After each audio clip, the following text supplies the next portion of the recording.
Hey guys, welcome back to Turtles in Time. So now we're heading to a new place in time, and we're going to the pirate ship. So a pretty good variety in levels here. Now, it's interesting actually, they did change a few, well, one main thing in this level between the arcade game and the Super Nintendo version, but we'll get to that when we get to that. You can see that we've got some very nice water effects, and the ship even actually kind of goes up and down slowly with the water. So a lot of very nice effects here. Now you might notice that little notched bit of wood over in the top right corner, right next to where I am now. If you step on that, you'll be whacked in the face by a plank. Now I did make sure to do this. The first time I think was actually on purpose, but after that I think I did it a couple of times by accident. But anyway. So this does a little bit of damage to you and gives you a funny animation. But I thought I might finally... Actually, before we do that, we do have a new type of foot soldier here, the yellow foot soldier. These guys throw what I believe is called a full moon weapon, and it's kind of like a big round boomerang. So as you can see, the foot cannot actually set off a trap, but I can. So it's a fun little animation. But now I've actually got a pirate ship in the background who's going to shoot cannonballs at us. So a pretty cool effect. And unfortunately I do terribly in this section. This is really, after Slash I think I must have just been very tired, but speaking of Slash actually, I did make a little bit of a mistake. I said that he was probably designed just to steal quarters, and that actually wasn't true, because he wasn't in the arcade version. In Prehistoric Turtlesaurus you actually fought Cement Man, who is a villain that I don't really remember from the show, but I guess just one of the many, many villains that appeared. So yeah, interesting change there. Cement Man isn't actually in the Super Nintendo version. I have a feeling he's not in Hyperstone Heist either. So yeah, whatever made them change it to Slash, and whatever made them make Slash so hard, I really don't know, but anyway. So I thought what I would do is finally get into the differences between each turtle. So I have the manual here, and it actually gives us a very detailed breakdown. So, starting off with Leonardo, I guess. Leo is a most balanced dude. He pretty much does everything well, especially when it comes to eating pizza. So basically, he's just your most balanced character, so on a rating between 1 and 8, everything he's got is a 5. Or a 5.5, actually, it kind of looks like, but anyway. Then you've got Michelangelo, and his greatest power is his weapon. So, it's a skill he learned making julienne fries in home ec class. Okay. Mike's special attack is his far-flung flying fongula. Well, they certainly did go to a lot of effort, putting in fun stuff in the manual. But for Mikey, his normal attack is more powerful, as is his special technique, the one which actually saps life. And his defense is also good, but his speed and his rush attack are far weaker. So here, of course, we have Rocksteady and Bebop. Two characters which are, of course, mainstays in the show. But in the arcade version, you actually fought Toka and Razar here. They weren't in pirate get-up or anything, it was just Toka and Razar, just like we fought them before. And this is kind of an interesting battle, because it's like the Toka and Razar fight, but easier. Because you only actually have to take out one of these guys. As soon as you take one out, they will start messing themselves up and they'll kill each other. So it's kind of a fun thing. But you've got to know that, of course, to focus on one particular enemy. Unfortunately, I'm actually not going so well there, but now we did. Yep, there we go. Unfortunately, Rocksteady has a really good attack. But yes, here is the game over screen, using an image from the first live-action movie for some reason.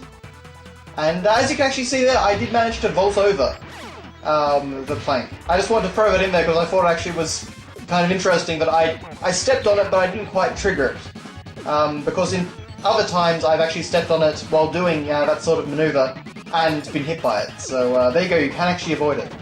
But as you can see, I took out Rocksteady and they killed each other. So a nice reference to their bumbling characters.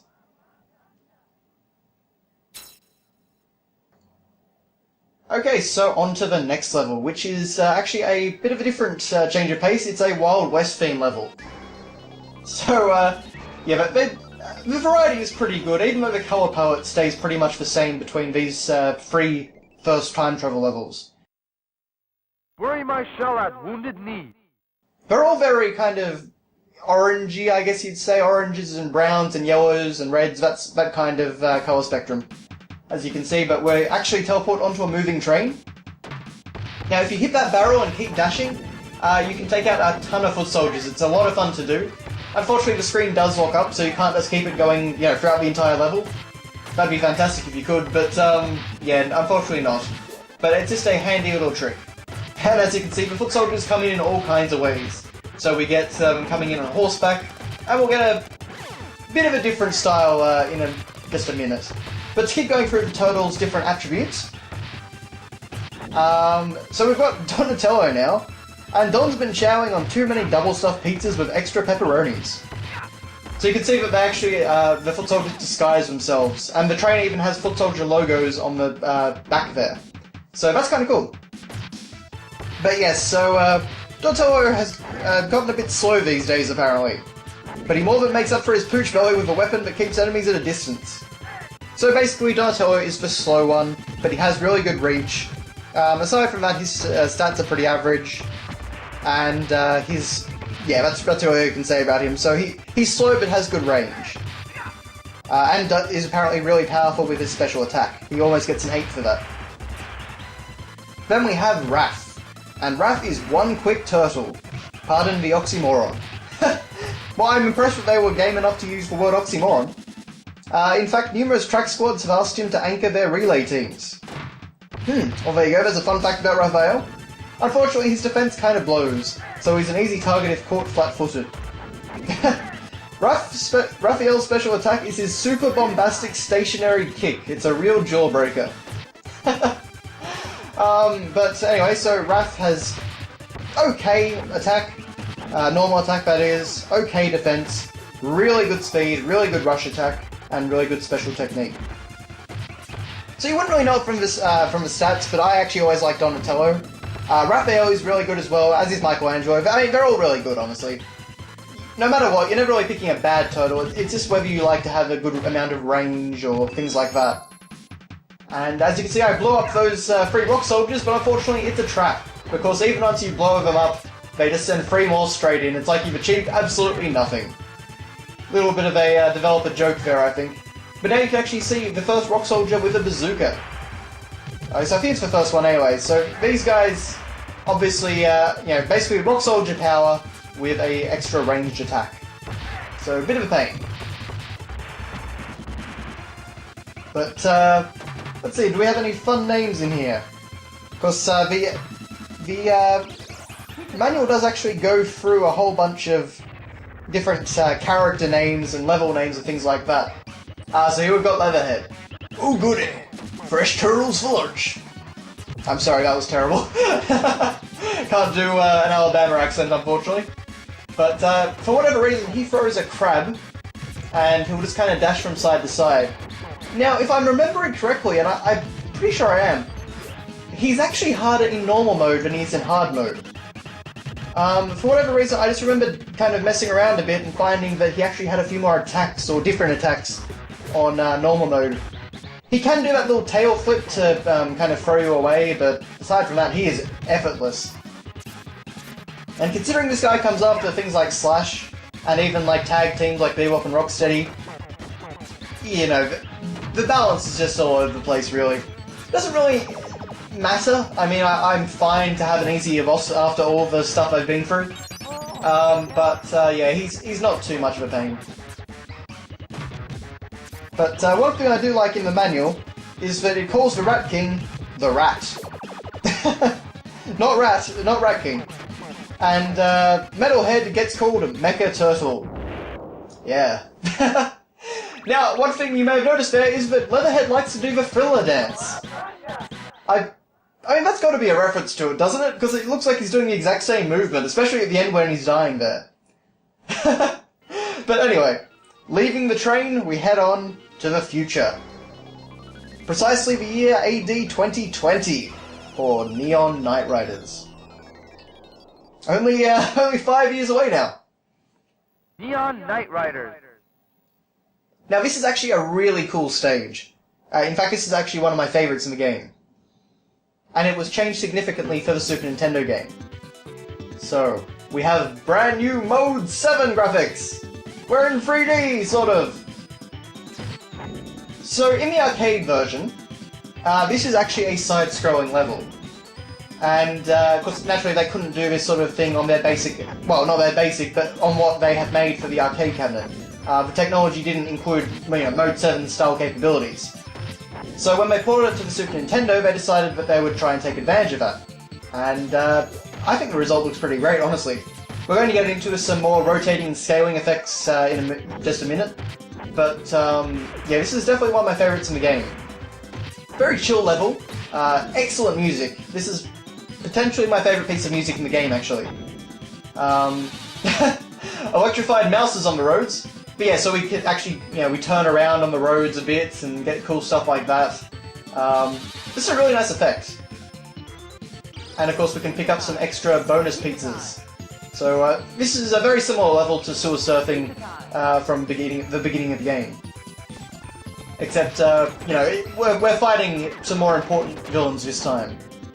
And now we get a new type of foot soldier with the helicopter pack and the Gatling gun. Really not a threat, but kind of cool nonetheless.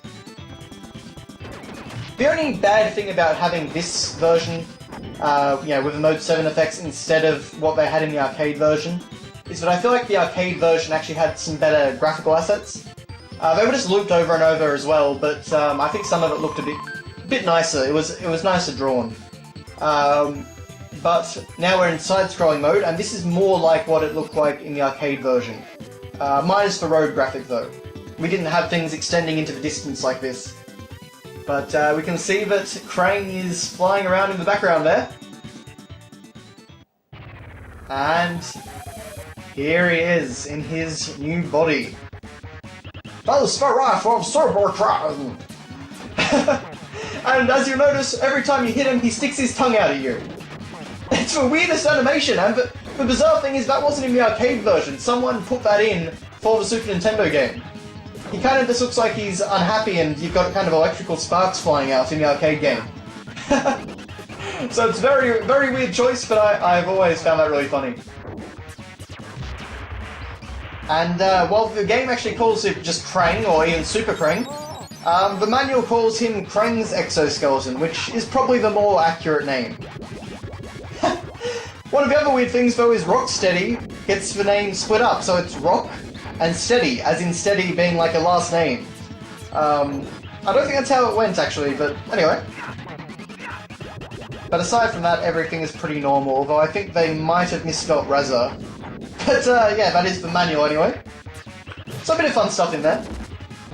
But this is a very simple battle in and of itself. You really just keep hitting him. It's not going to cause you much trouble. Again, compared to what we've already fought, he is pitifully easy. But the body gets destroyed, but Krang is not yet dead. You're going to pay!